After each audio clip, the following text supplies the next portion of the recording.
welcome to the podcast, Tim. Thank you very much. It's Yeah, an this honor is to be here. we talk about all the time with people. We talk art every day, and yet we put a microphone in front of people, and it just they freak out. I may not be able to do this. So you talked about art last night at the Museum of Western Art at a little art talk about the current exhibition, Two Perspectives, Scott Christensen and Quang. And tell me why you came all the way to Kerrville, Texas to see that particular exhibition all the way from Cody, Wyoming. They are two of the greatest guys that I know and two of the greatest artists that I know. And I'm fortunate to have been longtime friends with both Scott and Quang. And we've collected their work and we've included them in shows that I've run. And I couldn't come to the opening. I was obligated to be at a wedding. And I just knew that I did not want to let this opportunity to pass to see so many works by these two greats. So I determined to come, and I called you and said, when's a good time to come? And you said, end of the month. And I had previously said in a Facebook post that I thought this was indeed the blockbuster art show in America for the summer of 2024. And I thought, I guess that's a place to go to and see. And you at least got to go see what you talked about, right? See if I was right. Did it meet your expectations? It exceeded my expectations. Good. I just, virtually brought me to tears to see the magnificence of the work and the accomplishment of these two giants. Yeah, they're pretty good. So the show's called, for those of you playing along at home, it's Two Perspectives. So Scott Christensen and Quang, or as we gently started calling it, Scott Christensen and the 50 Personalities of Quang. It's they're both interesting guys, and we'll talk about them here in just a second, some more. But for those of you who don't know, Tim Newton is the publisher emeritus of Western Art and Architecture. I always try to make sure I get that. Sometimes it's just not easy. It's just Western Art and Architecture. It's a fabulous magazine, has been for a number of years. And you were the publisher of that magazine for how many years? 5 years. 5 years. Yeah. And so that's a lot of people know Tim from that. You have a huge Facebook following as well, and Instagram and all of that. And even though I'm emeritus, I'm still very involved with the magazine. Are you? Yeah. I talk to my editor a few times a month, and she's terrific. And because I'm out and about in the art community a lot, then I'm able to feed good information back to the team there. What does a publisher of a magazine do? That's what I said when I got the offer to become the publisher. Yeah. In this case, I think I came out of a whole other world. I was very involved in the art world in New York at the Salmagundi Club, but I was a kitchen remodeler. Is that the more appropriate place to start with your story?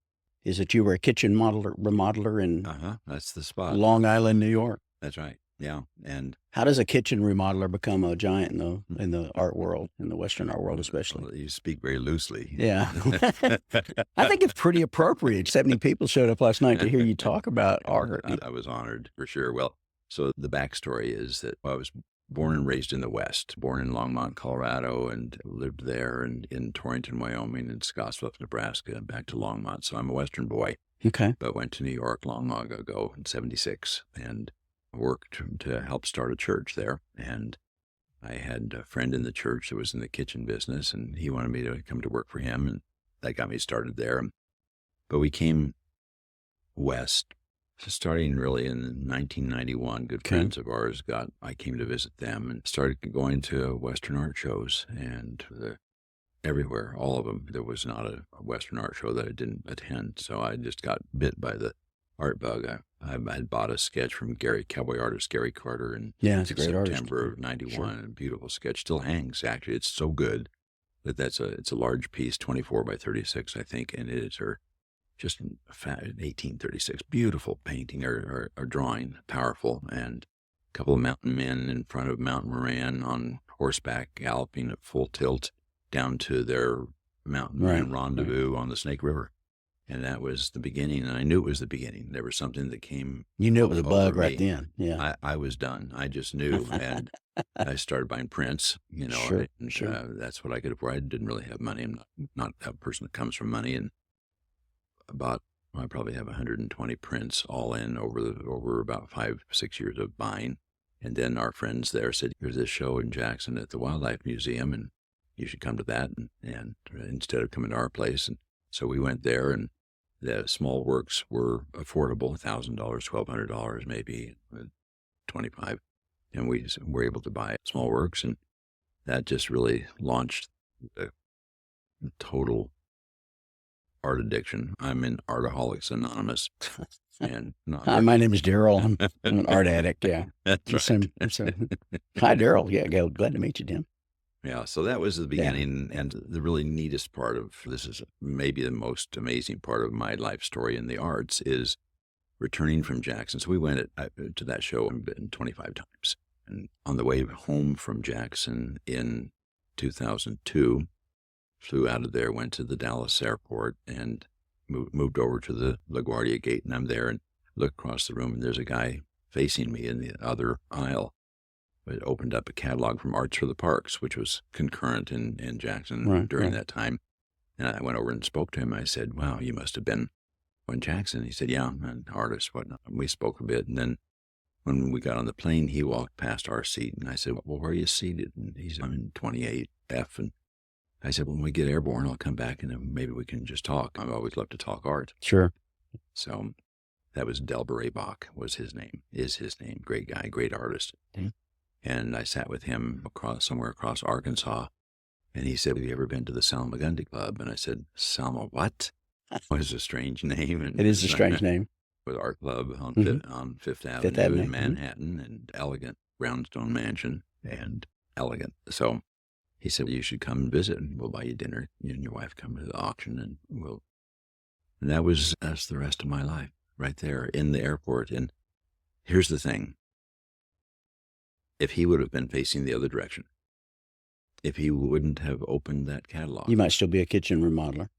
I'd be retired, but I wouldn't be in the art world. Not at the level you are, yeah. Not at all. I got to the club, and the very historic art club started in 1871. Am I talking too much? No, man, keep going. Okay. We're good. It's art. Let's talk about it. Yeah. Great history of the greats in American art in the 1880s and early 1900s were all members at the club. It was a social club that had dining, art exhibitions, and I was going to there. I joined the club the night I went in there. That I was just mesmerized by the building and the history. And along the way, I probably became a little frustrated with some of the art that they were showing. It was not at the level of the historic art that happened there in 1900, 1910. The members there were some of the greats that you know, Frank Tenney Johnson, Carl Rungus. Thomas Moran was the 4th president of the club. It was like this was who's who. The Hudson River guys. Yeah, all those guys. And a lot of those guys that had come west, a lot of those guys. That would include every single one of the Taos founders of the Taos Society. They were at the club. And then they were coming west. It was their New York connection, and then they would travel west in the summer and springtime. And anyway, I got there and I was going to these art shows out here in the West, and then being a little frustrated that it wasn't all what it could have been, should have been. And so I proposed to have a art show there that would be an invitational, and I would do the inviting, rather, kind of pretentious of you. Of me. Yeah, that's right. Who would I think? I believe me, I was nobody, but I knew people, and I just knew the right people. And so I'd ask everybody. Clyde Aspavig, Sherry McGraw, David LaFell, great painters of the West, Grant Redden. It was and many of them remain your friends to this day. That's right. Yeah, David LaFell I saw recently. Yeah, we're very close with David and Sherry. So, in fact, she's there at our house right now in Santa Fe. But in any case, I went to the leadership at the club. I was the president and the chairman of the board, and I said, I'd like to propose doing a show. It basically copies the big shows, the big art shows out west, the museum shows, etc. And they're like, okay, who are you? Aren't you a kitchen remodeler? But I had spoken with several of those folks in advance of meeting with that leadership. Say, these folks say they will come. If you build it, we will come. Sure. And so they said, give us a week and we'll let you know. And they let me know a week later. They said, okay, we'll give you 11 days in May in 2008.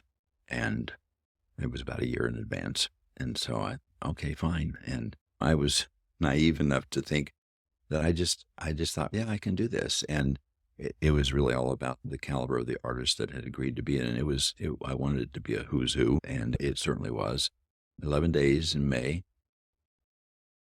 I had the one thing I said after they gave me the go-ahead, I said, I'd like to the intention of the monies raised, and I was not getting a penny. It was all completely volunteer. And I said, I would like to, can we allow this money to begin a fund to raise money to renovate the gallery? Because after they gave me the yes on the show, I walked back into the gallery and I thought, oh man, this is decrepit. That's a kind word, believe me. The club's 100 and plus years old at that yeah. point, right? No. Yeah. So that brownstone had some years on it. It was in the building that we bought in 1917. Oh, okay. And so that was that brownstone mansion on Fifth Avenue. And when they built it in the backyard, they built what is now the gallery. So it was an empty backyard, and so they built 2 levels back there. A lower level that had 5 pool tables and the game room. These artists knew how to live.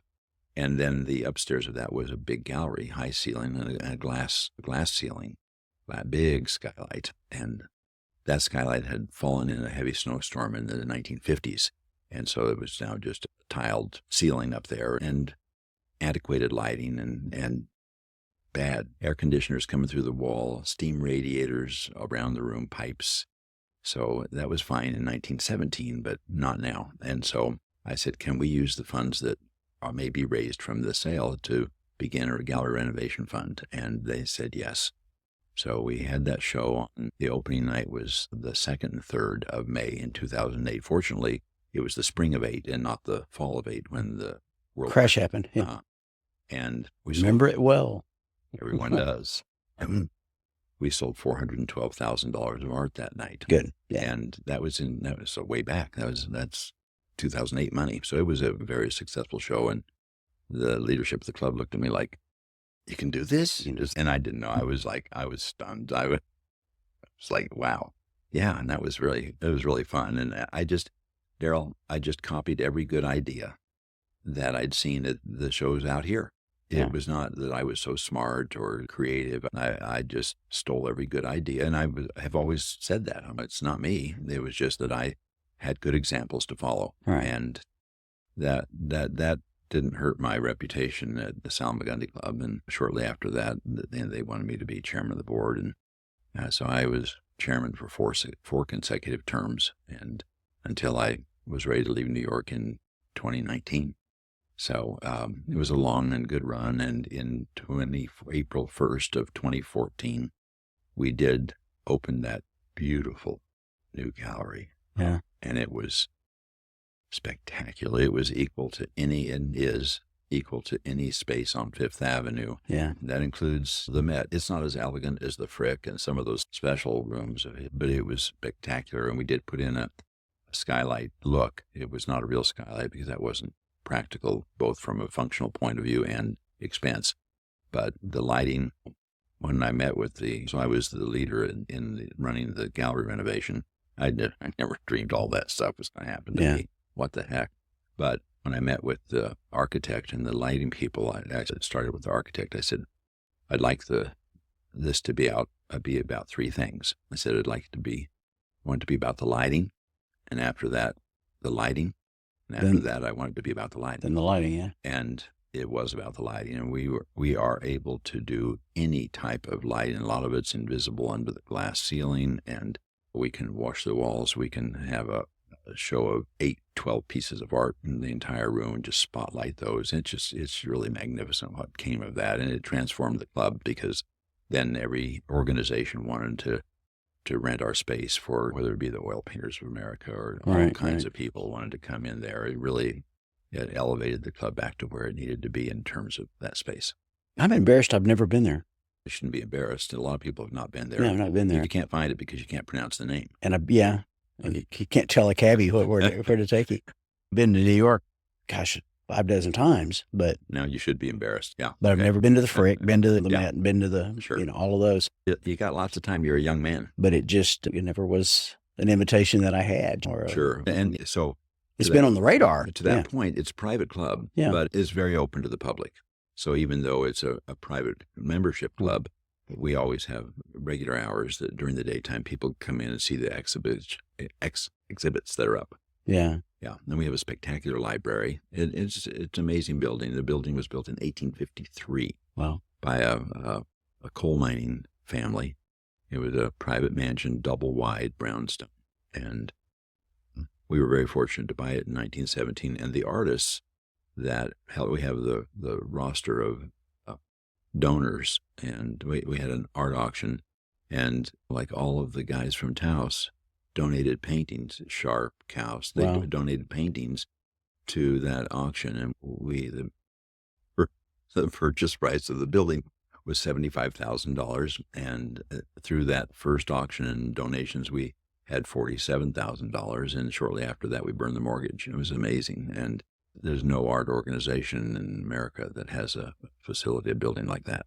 Well, for those of you playing along, we're talking to Tim Newton, publisher emeritus of the Western Art and Architecture magazine, who was the chairman of the board of the Salmagundi Club back in the day, and getting caught up with him here at the Museum of Western Art. And we'll put a link down at the bottom to the club so that people a lot of people like to listen to a podcast on their laptop, and they'll click on it and listen as we go. Watch for those links down there. How do you get from being a kitchen remodeler to the chairman of the board of the Salmagundi, remodeling that, turning it into one of the great spaces out to Arizona, out to the West?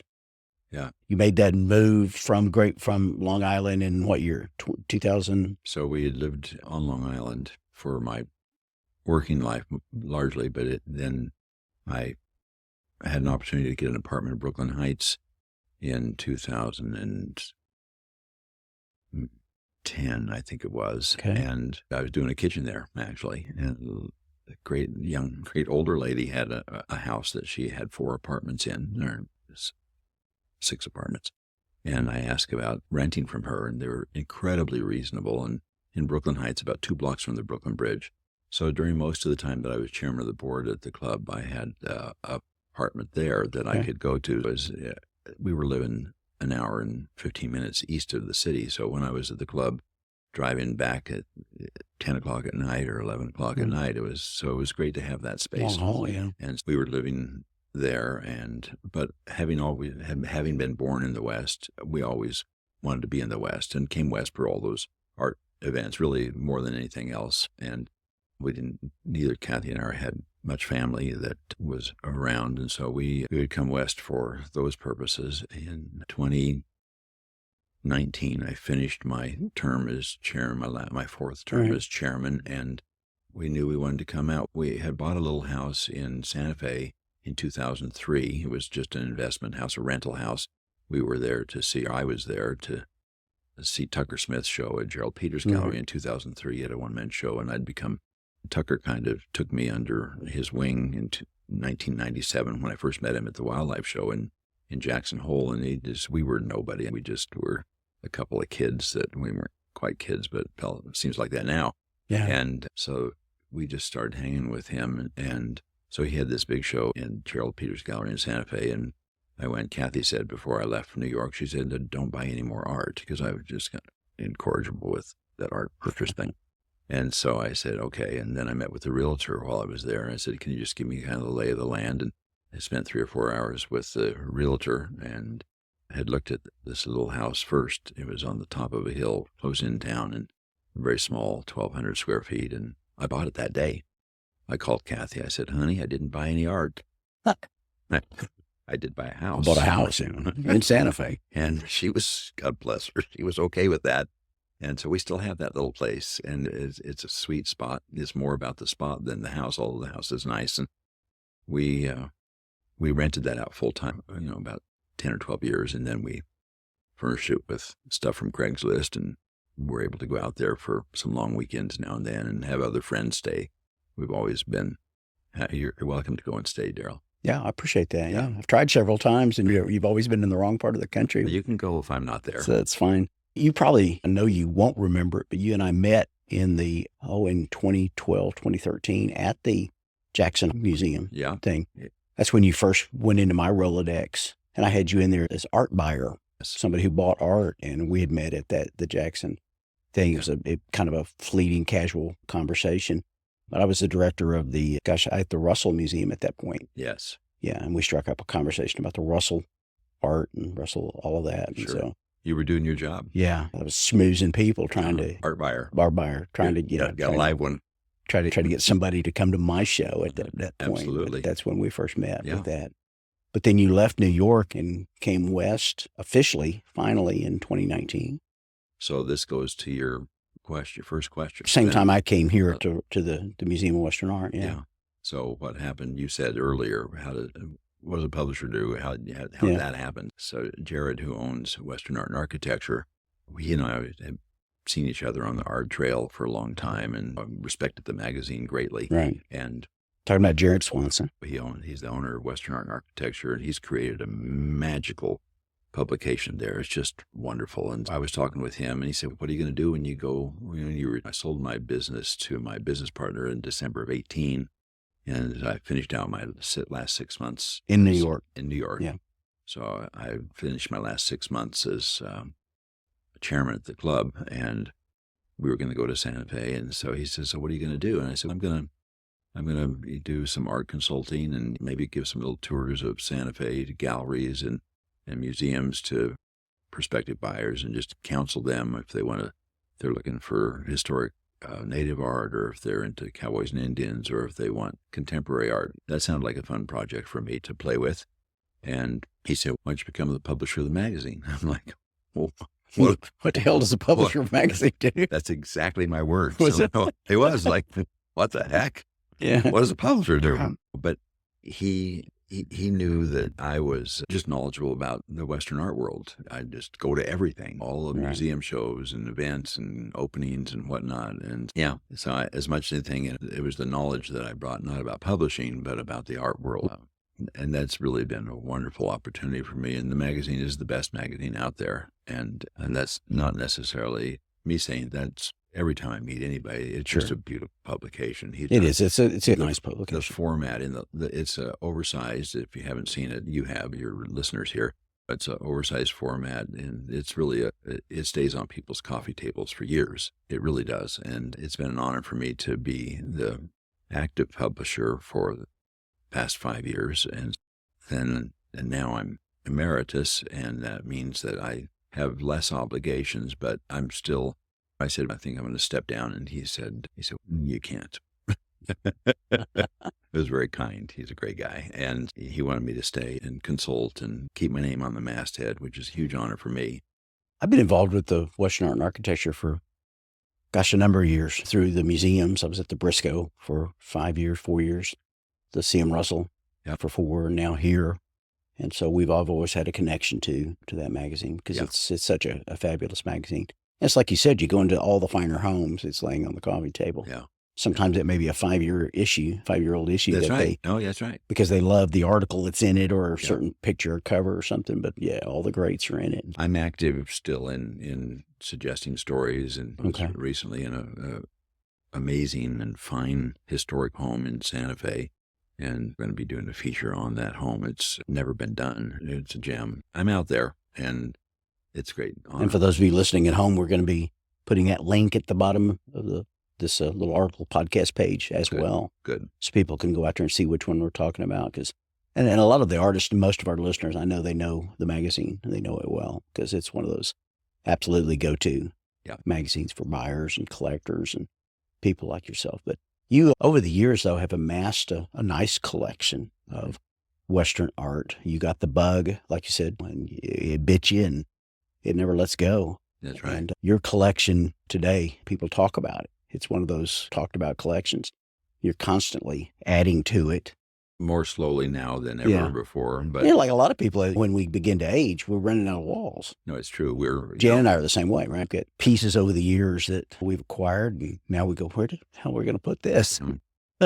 That's never my problem, because that's my wife's problem. I let her do all the hanging. And so I just sneak some new artwork in and say, "Oh, that old thing. Yeah, where are you going to put it?" And she's brilliant with hanging the art. And it's been great fun. And it's a good collection. We talk about collecting, though. The question I asked you last night during the Q&A part of your discussion was, should somebody collect because they want to invest?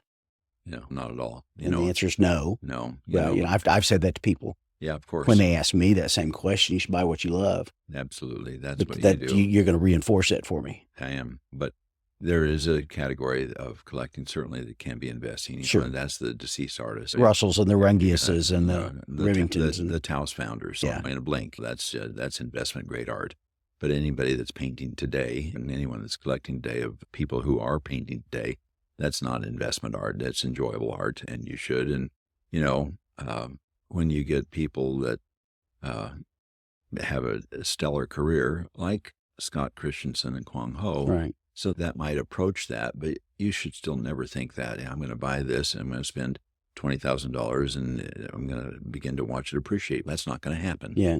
Maybe in 20 years or something, but you just shouldn't think that way. I'll never forget my mentor in this game was a guy named Charles Pierce, the Pierce Museums in Corsicana, Texas. And Charles and Chuck and Peggy were buying just lots of art for their museum, for their personal collection. And I asked him that question, should we be buying, because it's a good investment? He said, if we get a piece that does appreciate in value, that's great, but we should be buying what we love. And his statement was, if you can walk by a piece of art without wanting to stop and look at it, then you should probably get rid of it.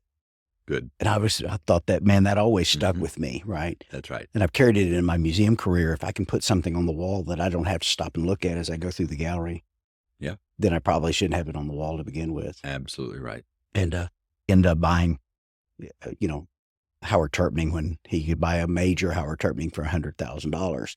Huge amount of money back in the 90s, early 2000s. Today, that same painting's worth $1 million, $1.2 million. Mm-hmm. He was buying Russell letters for $5,000, and today they're worth $50,000 to $100,000, depending on the works. He was very good at that and very wise at that. Yes. But he always said, I don't do it for that. No, that's the benefit. That's the frosting if it comes. Yeah. And he always said that was why you don't do it. But you advise people all the time, because of your stature in the industry, about collecting. Who are those guys in the art world right now, especially the Western art market, that we should be watching for? Is it going to be too hard to name, or should you even try? Probably shouldn't go there. Shouldn't even go there. Yeah. Yeah, because you're going to people ask me all the time, who are your favorites? And I can name the hot ones. Don Olsey right now is hot, and Mark Maggiore. Right. But then Riddick and Grant Redden, and a lot of the CA guys. Yep. There's wonderful people out there doing wonderful work. Really wonderful. But who's your favorite is going to be one of those kind of. Not going to go there. Not going to go there. Chicken. Not on the microphone. not on camera anyway. But they know who they are. Yeah. And it's a wonderful thing, because you establish great friendships with these folks that are just so skilled and competent. And I'd say like a Quang or a Scott. Let's talk about your friends, Scott and Quang, right? It's the reason you came to Kerrville, Texas, is to see two perspectives, Scott Christensen and Quang Ho. And man, they're special. They're special. It really is. They stand above the crowd. I mean, there's no doubt about it. And Scott's been painting those scenes of the West in Wyoming specifically, and more, as he said in his comments, as noted in his book, from east of Omaha, west to the Tetons and all. But he's been so good at those Wind River scenes. Nobody does them better. No, he's at the top of that. I'm going to make you repeat what you said publicly. You said this was the best show in America this summer. Yeah, it was the blockbuster show in America for the summer of 24 in the art world. And so I came, and I was able to validate that I was right, which I had never wondered. I knew. But you hadn't seen the show as a whole, though. You'd seen parts and pieces. Barely any. Yeah. But I just knew who we were talking about. It started with those two very skilled, they're masters. I think you'd seen a lot of the imagery, but yeah. Yeah. So you walked in last night or yesterday afternoon, around noon. I was watching your face, and you got to that point where it was one of those roll your eye moments. A little teary, even though it was crap. Just, it's blockbuster. Yeah. My problem is I look at this so much. I'm on my 4th year with Scott with this show, and 2.5, 3 years with Quang. Yeah. And I get too close to it. I wonder is it as good as Tim says? Yeah, no, it was magical for me walking in and piece after piece of Scott's, and then the wild diversity of Quang Ho. As he told me early this year or this spring, he said, yeah, it's Scott Christensen and Quang Ho and his 39 friends. And of course it grew to his 49, 50 friends. 50, his 50 personalities of Quang Ho. Yeah. Exactly. Yeah. And it's people that were in the museum last night walking through before my talk, they were like, how can this one person do this and then this over here and then look across the room? And the diversity is wild and successful. one thing when an artist steps out of himself, every artist has their favorite genre or their favorite scenes that they do ad nauseum. I'm sorry, but true. And so he never gets bogged down in that. He's just out there because he's got that foundation of a great painter. Then he can experiment and play and come out with a very successful. Yeah. I really wonder, Darrell, if it's possible that there's anyone today painting so diversely, so successfully as Quang. Right. I doubt He it. was a little tougher for me. When I first met Quang, it was a little tougher to put him in a hole of some sort. Right. Right. I was easily calling Scott Christensen one of the great landscape pictures. Right. Yeah. That's what he does in the vein of Church Right. and the Hudson River guys and Moran, and Scott is one of those landscapists, and you can see where that spot is, even though he takes artistic license with a lot of works. But when I met Quang and first started seeing his work, who the hell is this guy? Where does he fit in that little niche? And finally, I just gave up. Yeah. Yeah. It's really, it really is. Who is this guy? I can't put him in a category. No. Right. And that's what I think makes this show so diverse. It makes it so really good, is that you've got the cleanness and the beauty of Scott Christensen's work. And then you've got sometimes this wild man approach to Quang. And wild in the sense that it's so diverse, not wild paintings. There's a couple of those, but it's just his. And when I talk to artists, I say, be like Quang Ho. Don't be pigeonholed in a box. Be confident, go out there, do something that's a little wild and diverse, and that's very healthy for artists to do. What advice do you give? Let's start with collectors, young collectors out there. How do they get started? I'm 25, 30 years old, got a little extra money maybe. Yeah. How do I get started in collecting art? I think that it's just expose yourself to every opportunity you can to see art. For me, it was, I don't know if I'd been to galleries, but hardly. We went to the National Museum of Wildlife Art for their miniature show in Jackson Hole. And so that showed me museum shows. And so then we always went to museum shows. And so that advice today would be to go to Night of Artists at the Briscoe Museum and see a good sampling of the best that are out there. Because so I curate that show now, and great honor for me to be at the Briscoe.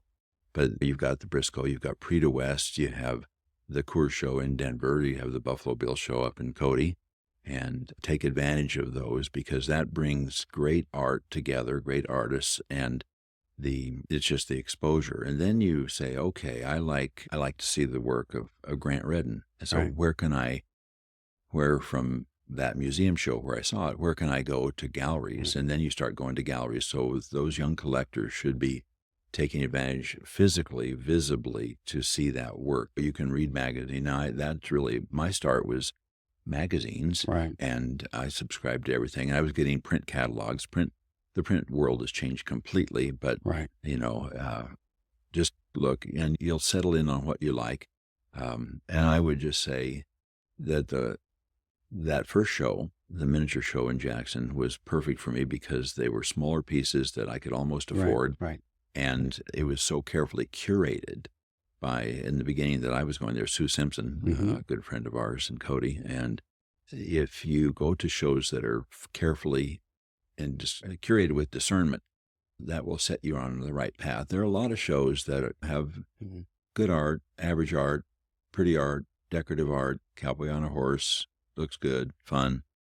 But if you expose yourself to more curated events, you'll learn what's the really good art. Doesn't mean I'm going to let you mention all of those other shows. Briscoe, the Night of the Artist. I was one of the early directors of the Briscoe. Yes.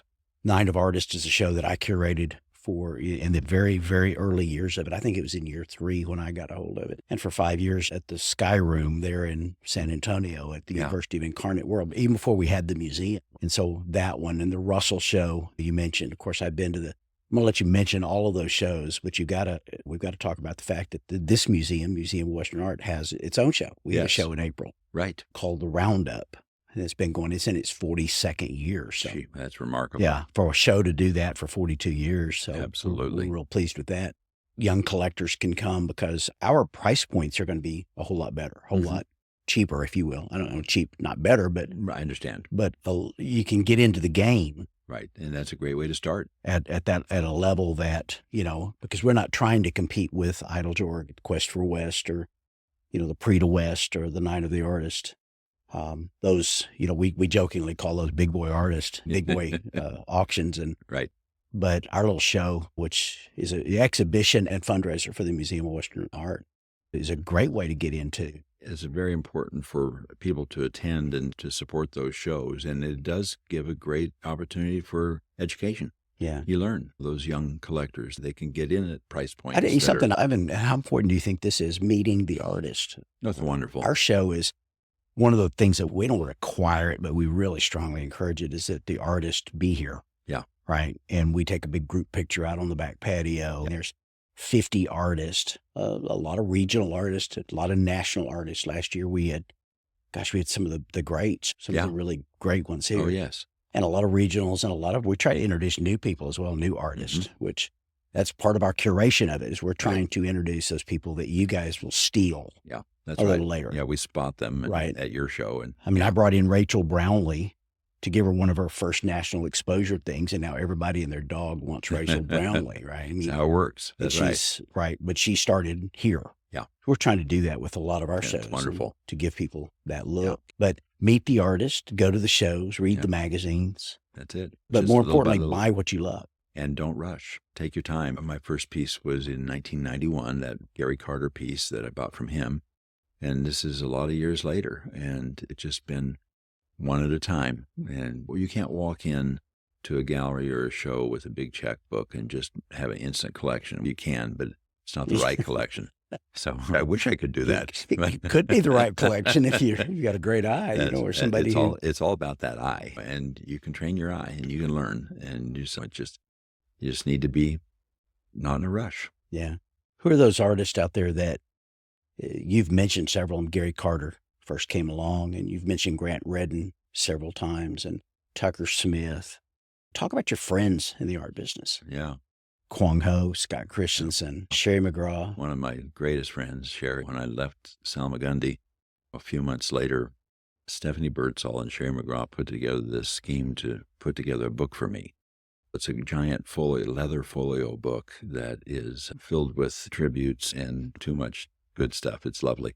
But then she invited artists to give a painting or a drawing for that book, and they're laid in. It's a big folio size, and artworks are laid in by some of the great artists in America. And I'm a big maritime collector, so Christopher Blossom, Don Demers, original artworks that are laid into that. It's just, you have to be kidding me. When I went to the club and they tricked me into coming for another reason, and here's this room full of people and the presentation of this volume that is one of the singular volumes of art in America. And the painting that Sherry McGraw did for this is just mind-boggling. And it's a little frustrating because they're in the book, but it's a whole collection that you could hang, fill a room with. So I think of dear people, Stephanie, Sherry, Del Braybach, who got me into the club.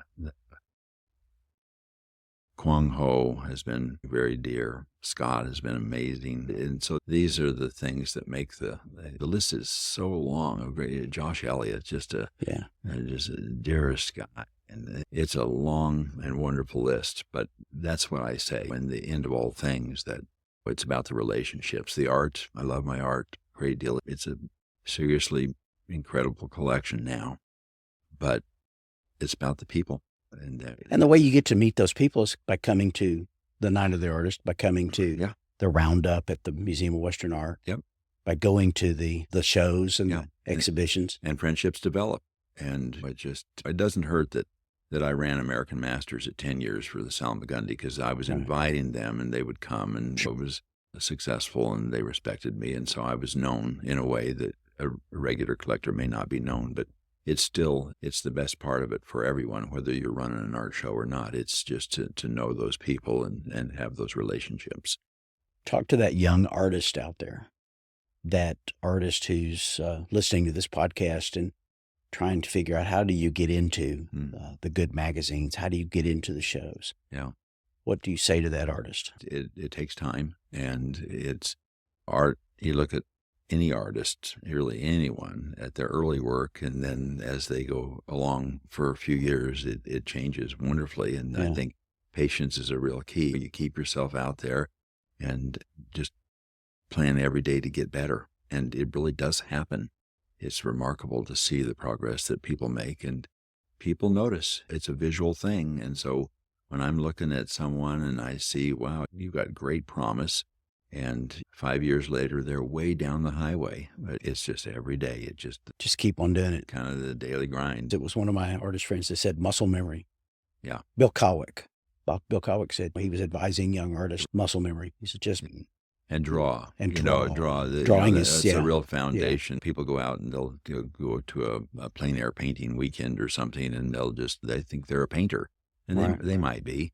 But, drawing is really such a, and I know that there are places you go to learn about that stuff, to learn to paint, and they just have you draw for a couple of years. You made a move recently. I don't know how recently it was, but to Cody, Wyoming. Yeah. Have a home there in Cody, and you sit on the board of one of the great museums. Yeah, the Center of the West, Buffalo Bill Center of the West. Yeah, it's an honor for me to be there. And cool. We went to Cody. We moved to Santa Fe to our little place there, and it's 1,200 square feet, and we had 4 storage units and 4 climate-controlled large storage units. Sure. I said to Kathy, what we're spending in storage, we could just rent a whole house somewhere in Wyoming. And about 3 months after we got to Santa Fe, we rented a place in Cody. We were looking in Sheridan, Cody, and we had great people that we knew and knew us in Cody, and they said, no, you can't live in Sheridan. You got to be here. And it was lovely to be wanted. And we went to, the same year we left New York, we ended up in Cody. When we rented for a year and looked around, and then we found an amazing old house that they say was built by Buffalo Bill for his niece in 1917. Wow. So we're not going to investigate that rumor too far. Go with it. Yeah, put a plaque up. Make it true. I love that. I never thought of a plaque, Darrell. We're by golly. What was that old expression? When the truth and the legend collide, you print the legend, right? Yeah. You make it the truth. That's right? so good. I'm a storyteller by default. This is what I do. Oh yeah, no. And so we're always we tell people all the time that we're sitting at a table here in the library at the Museum of Western Art, and you're sitting at the very spot where Larry McMurtry wrote Lonesome Dove. Whoa. And that's true. Wow. But the story's better than the truth of it, And the reality is he came in early 80s when they had built this building. This library was gifted by Don Hedgesmith and others, one of the great writers. Yeah. And McMurtry knew this collection was going to be a good source for him for his book. Oh, yeah. And he, he came in, he sat down, and our librarians would tell us that he would say, dear, might there be a book about wagon wheels? And they would pull all the books about wagon wheels, and he'd write notes and have them photocopy things and all of that. And he spends probably a week or 2 here now. But there's a coffee ring right there where your hand is that we call the McMurtry coffee ring. I love it. And that's part of that legend that grows. Absolutely. We should put a plaque up that at this spot Larry McMurtry wrote Lonesome Dove, the screenplay for Lonesome Dove. And so you should put a plaque up about Buffalo Bill's building this house for his. Yes. We're visiting today with our good friend Tim Newton, publisher emeritus of the Western Art and Architecture magazine. I almost mess that up every time. It's a mouthful. There's so many good ones out there, but Western Art and Architecture. And we've talked about a little bit about your publishing thing, but one of the next chapters for you is one that you're about to enter into for the first time, or you've entered into, and that is you're going to curate the show, The Night of the Artist, for the Briscoe Museum, a place that's dear and near to my heart. Had several of the Briscoe people hit our audience last night to listen to you, get to see Jason and all of them. And it's a show that's dear and near to my heart. But talk about your plans for the Briscoe. And we're not, this is one of those podcasts where I'm not afraid to talk about other museums. Oh, sure. I'm a rising tide lifts all boats kind of guy. Right. I believe the better you do, the better I'm going to do. And absolutely right. We trade art a lot and ideas a lot. And we're going to stay true to who we are and what we're doing and do a great job of it. But the Briscoe Museum on the corner of Market and Precious Streets in downtown San Antonio, for those of you playing along at home. It's an amazing spot they're in. I can't, It's a great that museum. site and the building's gorgeous. I didn't see that coming. I was happy at Western Art and Architecture and doing my thing. And then knew Liz at the museum. She's a terrific CEO down there. And I was just giving her some comments about things. And then she said, let's do something more with this. I make it more official. And what are you talking about? And she enticed me to I take the think it's job. important to talk about the curation of these shows. I curate the one here at the Roundup show and curated the Russell and curated the Briscoe when I was there. Michael DeShaman, when he was the director of the Briscoe, curated, basically worked with his curators and curated that show. But when he retired last year, Liz was appointed to become the new CEO, and she's fabulous. And it's a wonderful I think she came place. She came when Michael came. They both came 7 years before, I think, and they had their diverse duties. And so I think she realizes that she wants somebody to help her curate that show and be a part of that. And that's exactly right. And I'm just building on what Michael had done. It was a great show already. Right. So the show is old. The show is 25 years, and the museum is older than the museum. I think it is, because I was there. I was there in 2004, 5, 6. And it was in its second year or so. So Michael had done a great job, and so I'm just building on what he did and what has been already. It's a wonderful opportunity for me. I will do some changes. I'm adding some artists that, like Quang and Scott Christensen, they're in the show coming up next year, and Grant Redden and Josh Elliott, and it's a big handful of America's top artists that are joining into the show. Curation is difficult because you have to tell some people that they're not in, and then you get to tell other people they are in. The show will grow and expand. Yeah, we do that. We do that every year, though. We not kick out, but we set aside some artists. That's right, and they can be rolled back in later, perhaps. And several of them do. Yes, exactly. And so that's my mindset also. The other part of, and I realized after the fact that I've got a lot of friends that have said, you know what, you're running that show, and I'm gonna come in, and I'm gonna come down as a buyer, as a collector, and be there. So there are probably 30 different people all in that have said they're coming for the first time. Right. So one of my biggest missions there is to build a collector base, a new collector base. We got Tim Lawson in the show coming up. We have people that are very successful, and we have to bring the buyers that will be knowledgeable about them. And one of the things I've been happy that you had your show here of Scott and Quang is that there'll be collectors that will be exposed to them here and say, oh, I can see them down in the Night of Artists. And they can a month later see them here as well. I think both are going to contribute a work. Good. And we start out with a lot of artists at the quality level of Scott and Quang with one work. I'm not going to ask them to do a full show of 700 That makes works. sense. We do one work. Yep. We did that last year with several of the CA artists. Yeah. And one work is first time they're in the one work, and we sell it, and it becomes 3 works, and they sell it. Yes. It becomes more. And that's the way you have to kind of build these things a little at a time. Right. Our guest today has been Tim Newton, publisher emeritus of Western Art and Architecture magazine, and the curator for the Night of the Artist show for the Briscoe Museum in San Antonio, Texas. And Tim, we wondered if we were going to be able to talk 30 minutes, and it's been 56. So we appreciate you. You didn't wonder, you knew. But I tell you, it's been a really honor to be here at the museum. Appreciate to be here, and you and I have had a good friendship for the recent several years, and it's been very nice to be here, and you do a great job. Yeah, most people don't know, but Tim's also one of the top photographers in the country with your iPhone, which is amazing to me, right? They're amazing cameras. I went to Yellowstone recently, and I think I took more pictures with my iPhone than I did my it's just Nikon, so convenient. my big. It's just exactly. so good. Thank you for that. And it was an honor to be in that show. The guts I took to start taking pictures with my iPhone almost exclusively came from Tim Newton. So, but yeah, you were in that show with the 2 or 3 years ago, Heavens Declare. It was wonderful. I didn't want to be in that show because I didn't feel qualified because they were painters. Yeah. And I was the only photographer, and that made me squirm. I just thought, no, I'm not an artist. Worked out wonderfully. It did. It really did. And thank you again.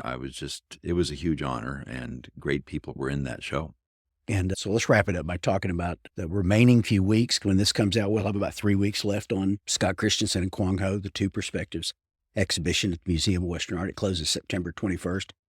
Why should people come to Kerrville, Texas to see that show?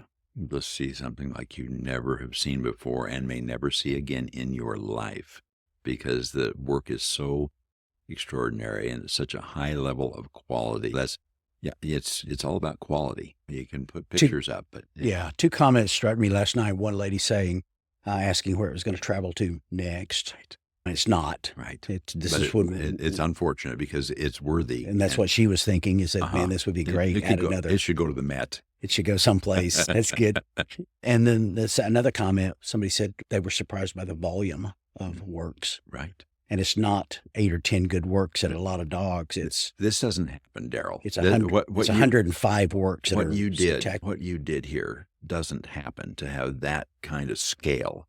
50 paintings plus from each of these guys. Yeah, 53 from Scott and 52 from Quang. It's crazy, and it's a massive success. I appreciate that. And thank you you said that on social media that this was the blockbuster show of the summer, and our phones started lighting up. So I called you last night an influencer, and I'm serious about that. You influenced a lot of people, and it influenced me. And thank you for your time today. Thank you for being on It's Art. Let's talk about it. Thank you. And best of luck and success. And I'll see you in Santa Fe and Cody, probably Cody pretty soon. Come on. Yeah, it'd be great. Good. For you, those of you listening along, the podcast is sponsored by the Museum of Western Art, and it's a product of the Texas Hill Country Podcast Network.